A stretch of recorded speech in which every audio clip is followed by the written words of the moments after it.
Good morning once again. My name is Philip Wiredu, and today I'll be talking about the drying of cannabis. Cannabis, as we all know, belongs to the family Cannabisaceae. It is believed to have originated from Central Asia. Most researchers believe that cannabis has one single species, which is the cannabis sativa.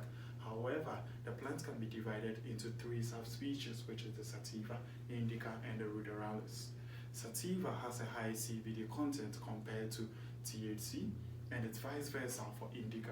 Ruderalis has the lowest level of THC and CBD. Cannabis is mostly cultivated for food purposes, which is the seeds, cultivated for fiber purposes, which is the stem, and also for drug-related uses. So cannabis currently is legal for medical use in 50 countries. It's also legal for recreational purposes in 6 countries, which is Canada, Uruguay, South Africa, Guam, Georgia, and the Northern Mariana Islands. It's also legal in some states of the United States of America. So according to the 2019 Global Cannabis Report, the global demand for cannabis sits at 344 billion US dollars, with Asia leading the market with 38%. This global demand comprises of both the legal and also the illicit demand for cannabis.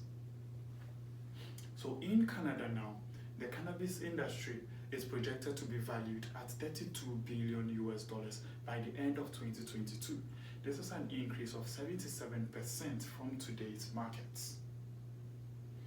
The cannabis industry is protected by the Cannabis Act in Canada, established in October 2018.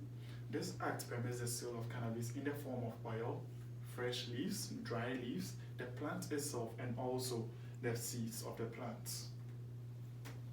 So the processing of cannabis comprises of harvesting of the plant, drying and curling, testing to know this cannabinoid and terpenoid content, and the plant is either converted into a joint or the oils are extracted for further processing. So one may ask, why should we optimize the drying process of cannabis? This is because effective drying of cannabis will ensure that the loss of these secondary metabolites is reduced and also prevents the activity of these spoilage microorganisms.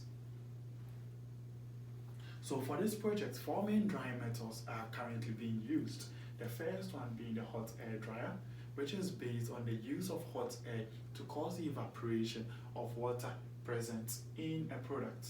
Freeze drying, which is based on the phase behavior of water at its triple points. Microwave assisted hot air drying, where microwaves are used to cause the excitation of these water molecules present in a plant, thereby providing it with more energy, causing the drying process to be quicker. Fluidized bed hot air dryer, where it's based on the fluidization properties of a material. Different drying temperatures will be used, ranging from 35 degrees Celsius to 65 degrees Celsius. Preliminary studies are currently being conducted using hops. One may ask, why hops? This is because hops and cannabis both belong to the same family, which is Cannabisaceae. They both exhibit similar physiological traits and also have similar compositions of these secondary metabolites. So currently, the preliminary studies show that hops contain 80% moisture content. Increasing the power density of the microwaves reduces the drying time, thereby having a significant effect on it. Storage conditions of these hops also have an effect on the drying time. Optimization will be done based on the conservation of these secondary metabolites, the drying time, the color, and also the phenolic content present in the hops. To conclude this presentation, I'd like to say cannabis is a very good product, as being shown by most researchers for its benefits.